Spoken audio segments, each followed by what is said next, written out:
خواتین و حضرات، قبض کو دور کرنا کچھ زیادہ مشکل کام نہیں ہے۔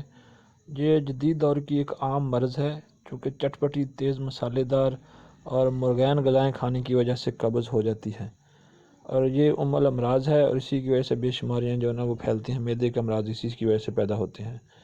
تو قبض چند منٹوں میں دور ہو جائے گی، بس آپ اس پہ عمل کر کے دیکھیں۔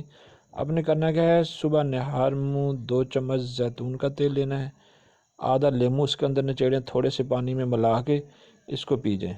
3 سے 4 دنوں کے اندر آپ کے انتڑیوں کی خشکی ختم ہو جائے گی، اور واش روم بالکل پرسکون اور آرام سے آئے گا۔ یہ قبض بالکل نہ رہنے دیں۔ 1 ہفتے کے استعمال کے بعد یہ آپ زیتون کا تیل والا نسخہ چھوڑ دیں۔ پھر کبھی اگر ضرورت محسوس ہو کوئی مہینے بعد، تو پھر آپ 1-2 دن پی سکتے ہیں۔ تو انتہائی زبردست یہ نسخہ ہے، صرف آپ حوصلے سے آزمائیں تو انشاءاللہ آپ کی قبض منٹوں میں ختم ہو جائے گی۔ اگر یہ آپ کو ویڈیو اچھی لگے تو پھر ہمارے چینل کو ضرور سبسکرائب کیجیے۔ اللہ حافظ۔